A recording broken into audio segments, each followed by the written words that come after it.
Welcome to online study best plus. मैं हूं अमित शुक्ला। हमारे चैनल पे आपका बहुत बहुत स्वागत है। आज का जो हम टॉपिक लेंगे करंट अफेयर से है और इसमें मैं इस केवल यूक्रेन और रूस के विवाद को नहीं बल्कि जो हमारा आईआर का टॉपिक है उसका जो मेन क्रक्स है राइट, उसे हम लोग समझने की कोशिश करते हैं। तो ये एक जरिया होगा, हम ओवरऑल जो पिक्चर है वो समझेंगे कि अंतर्राष्ट्रीय संबंधों में जो निर्णय लिए जाते हैं या कोई भी क्वेश्चन जो आईआर से आए, अगर आपके पास एग्जैक्टली उसका कंटेंट नहीं है फिर भी आप एक आंसर लिख पाओगे। मेरा उद्देश्य ये है, ठीक है। तो देखिए, जो यूक्रेन और रूस का विवाद है तो इसमें आपको ये समझना होगा कि ये विवाद है क्यों। 1991 तक 1991 तक जो यूक्रेन है वो रसिया का ही भाग था और जो यूक्रेन का पूर्वी हिस्सा है उसमें बहुत मतलब 1/3 लोग जो हैं वो रूसी भाषा बोलते हैं और उसमें रूस का प्रभाव बहुत ज़्यादा है। मतलब वहाँ पे जो जो पॉलिटिकल रिप्रेजेंटेटिव हैं वो कहने के लिए यूक्रेनियन हैं लेकिन उनमें रूस का प्रभाव बहुत ज़्यादा दिखता है, ठीक।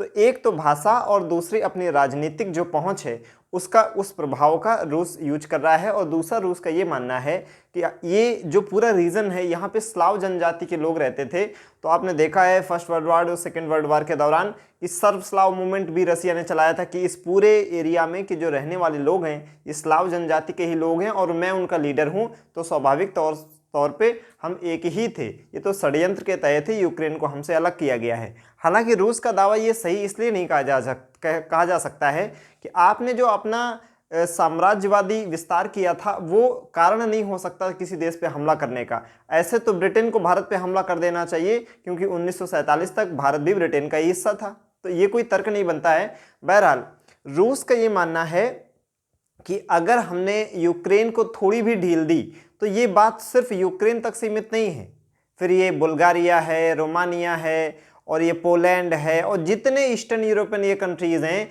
ये कहीं ना कहीं रूस को आंख दिखाने लगेंगे और इन सब की मंशा होगी कि हम अपनी बार्गेनिंग जो पावर है रूस के खिलाफ हाई कर सकें। रूस का जहाँ तक ये है कि रूस ये नहीं चाहता है कि युद्ध लंबा खिंच जाए। क्यों? अगर युद्ध लंबा खिंचता है तो उसे पता है कि इस पूरे युद्ध में अगर कोई सबसे ज़्यादा फायदे में दिख रहा है वो चीन है। क्यों? अगर ये युद्ध लंबा खिंचता है और नाटो ने हेल्प देना शुरू किया यूक्रेन को तो फिर रसिया के लिए इस युद्ध में सस्टेन करना वाकई मुश्किल हो जाएगा। तो रूस क्या चाहेगा कि ऐसी परिस्थितियां पैदा कर दिया जाए कि कितने जल्दी यूक्रेन सरेंडर कर दे और हम उससे इस बात की गारंटी ले लें कि आप कभी भी नाटो का हिस्सा नहीं बनोगे। ये रूस चाहता है, वो इस चीज़ को जल्दी से जल्दी करना चाहता है राइट, ताकि युद्ध लंबा ना खिंच पाए। क्योंकि अगर युद्ध लंबा खिंचेगा और नाटो और यूएस ने हेल्प देना शुरू किया यूक्रेन को तो रूस को इस युद्ध में सस्टेन करना बहुत मुश्किल हो जाएगा। क्योंकि जहां तक भारत की बात है तो भारत न्यूट्रल रह के तो रूस की हेल्प कर सकता है लेकिन एक्टिव वे में जाके वो रूस के साथ में युद्ध नहीं करेगा। रही बात चाइना की, तो चाइना ये चाहता है कि इस युद्ध में फजीहत रूस की भी हो जाए और वो कमज़ोर हो। रूस जितना कमज़ोर होगा वो उतना ज़्यादा चीन की तरफ झुकेगा और जब रूस चीन की तरफ झुकेगा तो कहीं ना कहीं इस पूरे एशिया के रीजन में अमेरिका और यूरोपियन पावर और भारत को नकेल कसने में चीन इसे एक हथियार के रूप में यूज करेगा। तो रूस अगर इस युद्ध में लंबे समय तक युद्ध खिंचता है तो और रूस को बहुत सारे सैंक्शन झेलने पड़ेंगे तो जाहिर सी बात है कि जो आर्थिक निर्भरता है रूस की वो चाइना पर इतनी ज़्यादा हो जाएगी और यही चाइना चाहता भी है। तो रूस भी ये बात समझ रहा है कि हमें हमारी बर्बादी में जो सबसे ज़्यादा जो मज़े लेने वाला है वो चाइना ही है। तो वो नहीं चाहता कि युद्ध लंबा खिंचे और ये बहुत ज़्यादा हमको सैंक्शन झेलने पड़े क्योंकि ना चाहते हुए भी जो रूस है वो चीन के गोद में जाके बैठ जाएगा। यहाँ पे जो सबसे ईमानदारी से रूस का साथ दे रहा है वो भारत दे रहा है, लेकिन भारत खुल के नहीं साथ दे सकता। उसका रीज़न क्या है कि अगर कल को भूटान पे चीन अपना एग्रेशन दिखाता है राइट, तो फिर भारत को अगर हेल्प चाहिए होगी किसी और कंट्री के, वेस्टर्न यूरोपियन कंट्रीज़ की, यूएस की राइट, तो वो तो हेल्प करेंगे नहीं। वो बाद में यही याद दिलाएंगे कि यूक्रेन के मामले में तो आप रूस के साथ खड़े थे राइट। अच्छा, अगर चाइना से कोई विवाद होता है तो इतना कन्फर्म है कि रूस न्यूट्रल होकर हमारा सपोर्ट करेगा जैसे हम कर रहे हैं। रूस हमारे फेवर में कभी एक्टिव वे में आएगा नहीं। तो अगर हम खुल के रूस के साथ जाते हैं तो फिर हमें कहीं ना कहीं दुश्मनी मोल लेनी पड़ेगी वेस्टर्न यूरोपियन कंट्रीज़ की और यूएस की। जो हम चाहते नहीं हैं। हमने अपना जो डिफेंस का प्रोक्योरमेंट है उसमें भी डाइवर्सिफिकेशन लाया है, राइट, कि अब हम अपनी रूस पे निर्भरता एकदम नहीं रख सकते हैं। हालांकि अभी भी हम अपनी ज़रूरत का सबसे ज़्यादा जो हथियार है लगभग 60% वो रूस से ही खरीदते हैं। लेकिन चाहे राफेल हो, चाहे वो अपाचे हेलीकॉप्टर हो, चाहे चिनूक हो, चाहे C-17 ग्लोब मास्टर हो, ये सब हम यूएस से भी परचेज कर रहे हैं।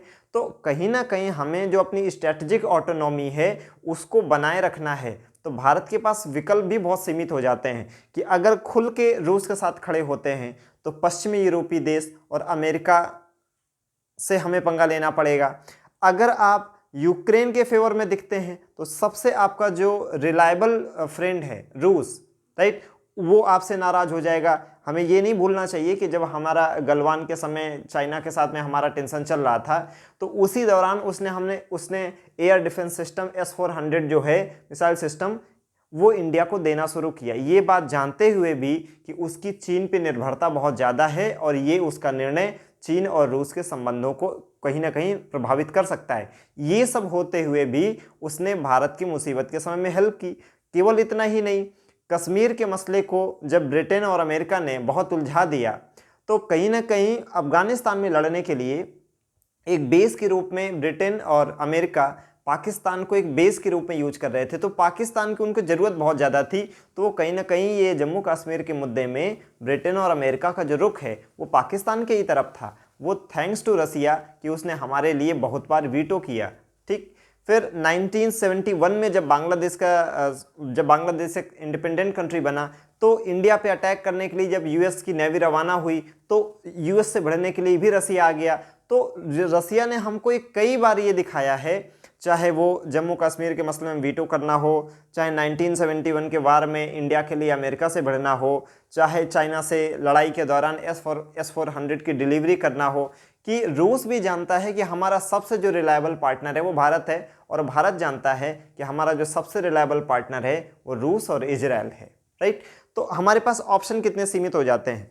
अगर आप रूस के साथ खुल के खड़े होते हैं तो आपको वेस्टर्न यूरोपियन कंट्रीज़ और अमेरिका का प्रॉब्लम झेलना पड़ेगा।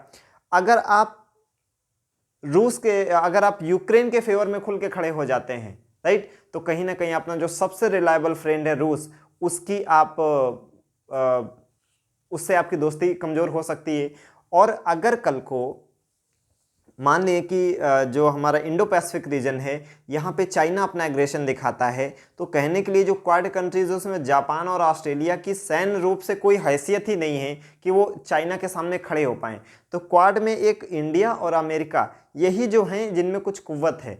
अमेरिका एक ऐसा कंट्री है जिस पर रिलाई करना मतलब मूर्खता होगी, अपने ही पैर पे कुल्हाड़ी मारना है। तो हमें चाइना जैसे एक असर्टिव कंट्री से निपटने के लिए हमें हमेशा कुछ अपने पास रिलायबल फ्रेंड्स रखने होंगे, जैसे कि रूस और जैसे कि इजराइल।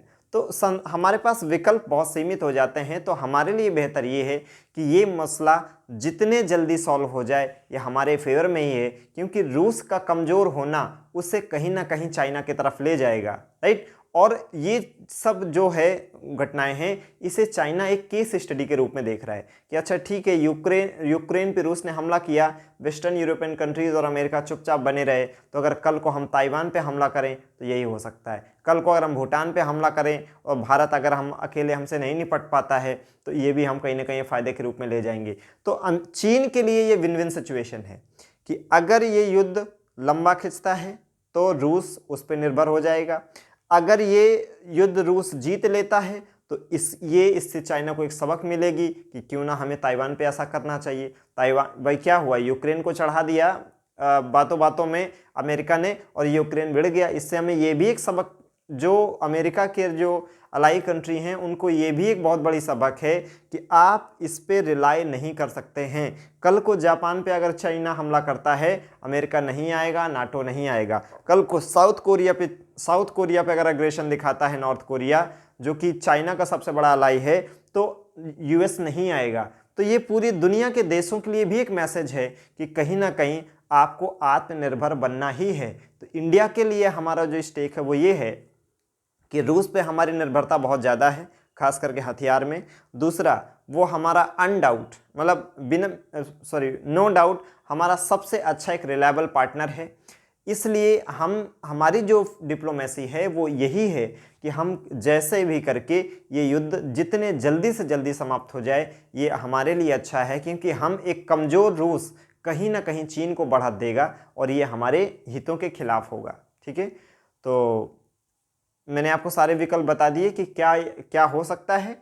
तो हमारे लिए बस यही होगा कि युद्ध लंबा ना खींचे, ऐसी भी स्थिति ना आ जाए कि रूस को बहुत अपमानित होना पड़ जाए, रूस का यहाँ पे कमज़ोर दिखना, ठीक, ये भी एक बहुत बड़ा मैसेज जाएगा इंडिया के लिए कि रूस अगर कमज़ोर दिखता है तो ये बढ़त चाइना की होगी, और रूस अगर जीत जाता है, वन साइडेड इस युद्ध को जीतता है, तो भी ये चाइना इसे केस स्टडी के रूप में यूज करेगा कि अगर जिस तरह से रूस एग्रेशन दिखा सकता है वैसे हम भी दिखा सकते हैं, दुनिया का कोई देश बचाने नहीं आएगा इन छोटे छोटे देशों को अगर मैं अटैक करता हूं।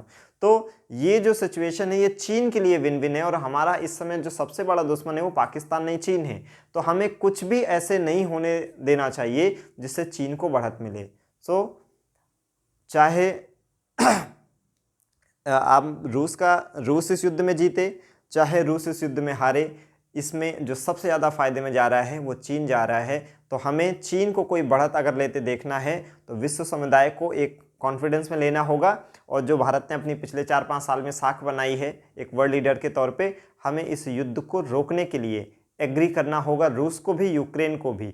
रूस भी ये चीज़ समझता है कि अगर हमें एक समझौता करने का एक बहाना मिल जाए तो अच्छा होगा। क्यों? अगर रूस खुद से अप्रोच करता है कि चलो शांति समझौते पे बात करते हैं, तो कहीं ना कहीं वर्ल्ड लेवल पे मैसेज जाएगा कि रूस कहीं ना कहीं डर रहा है कि अगर नाटो ने इंटरफेयर किया तो वो कुछ कर नहीं पाएगा। तो चाहता रूस भी है कि समझौता हो जाए, लेकिन वो कर नहीं पा रहा है। तो इसमें इंडिया को आगे बढ़ के आना चाहिए और ये इंश्योर करना चाहिए कि ठीक है, कुछ चिंताएँ यूक्रेन रूस की दूर करे, कुछ रूस यूक्रेन की चिंताएं दूर करे, और शांतिपूर्ण तरीके से समझौते का हल निकाला जाए, ताकि हमारे जो दुश्मन कंट्रीज़ हैं उनको हम किसी तरह की बढ़त ना हासिल होने दें।